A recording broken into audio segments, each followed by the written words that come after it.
नमस्कार विद्यार्थी मित्रांनो, मागच्या व्हिडिओमध्ये आपण काही कन्व्हर्जन इव्हॅल्युएशन कसं करायचं, पोस्ट फिक्स, इनफिक्स, प्रीफिक्स ते बघितलं होतं. आता या व्हिडिओमध्ये मला काही मुलांची रिक्वेस्ट होत्या का सर आउटपुट कसं फाइंड करतात स्टॅकच्या थ्रू ते दाखवा. तर हा एक क्वेश्चन मी इथे घेतला. आपल्याला हा क्वेश्चन देतात तुम्हाला पेपरमध्ये आणि सांगतात फाइंड आउट द आउटपुट याचं कसं येईल प्रत्येक स्टेपमध्ये ते सांगायचं. मी काय केलं इथे बघा, स्टेटमेंट स्टॅक इथे एक्स वाय दिसतंय, ते एक्स वाय आणि आउटपुट काय ते लिहिलंय.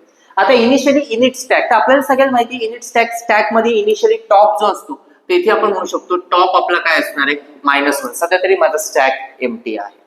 नंतर आपण इथे लूप लावलाय बघा, I1 पासून कुठपर्यंत चालतोय 5 आणि पुश करा I into I, म्हणजे स्टॅक मध्ये आता I into I पुश करा. तर सगळ्यात पहिले I ची व्हॅल्यू काय बरं माझ्याकडे 1, तर सध्या I1 आहे, तर 1 into 1 पुश होईल, म्हणजे 1 into 1 म्हणजे 1 पुश झालं, टॉप इथे आला.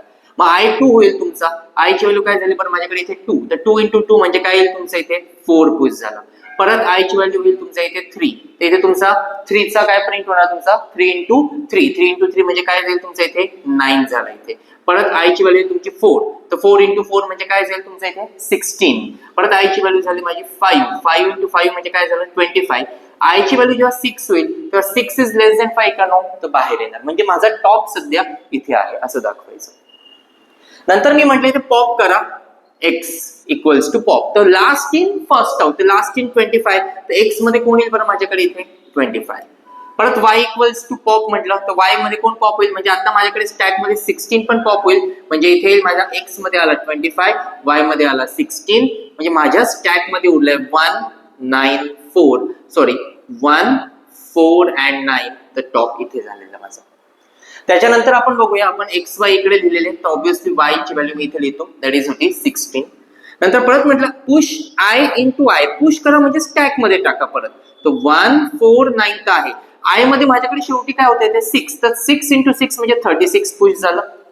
परत पुश करा I x plus y, x ची व्हॅल्यू आहे 25, y ची व्हॅल्यू आहे 16, तर x प्लस y म्हणजे 25 प्लस 16, 25 प्लस 16 जर आपण पुश केले तर आपल्याकडे किती पुश होतात 6 प्लस 5 11 and 41, तर माझ्याकडे 41 पुश होतील इथे. परत म्हटलं push x minus y, that is 25 minus 16, that is nothing but 9, तर परत 9 पुश झाले, म्हणजे टॉप माझा आता इथे आलेला आहे. परत आता इथे मी म्हटलं while not stack empty, it means what, जोपर्यंत स्टॅक एम्प्टी होत नाही पॉप करत राहा आणि 4D म्हणजे स्पेसेसनी डिस्प्ले करा. तर आता माझ्याकडे स्टॅक मध्ये आहे कोण इथे 9, तर सगळ्यात पहिले 9 पॉप होईल, 9 नंतर कोण पॉप होईल तुमचा 41 नंतर कोण पॉप होईल तुमचा 36 नंतर अगेन 9 अगेन 4 आणि शेवटी माझ्याकडे उरला 1, आणि इथे माझा टॉप काय झाला परत -1 झाला. तर असं तुम्ही आउटपुट हे दाखवू शकतात. बऱ्यापैकी स्टॅकवर किंवा क्यू वर आउटपुट विचारले जातात. क्यू आपण नेक्स्ट सिरीज मध्ये क्यू चे काही आउटपुट बघणार आहोत, पण स्टॅकचे आउटपुट आय होप तुम्हाला समजले असतील. सगळ्यांनी 1-2 ट्राय करून बघा. Do like, share and subscribe my channel.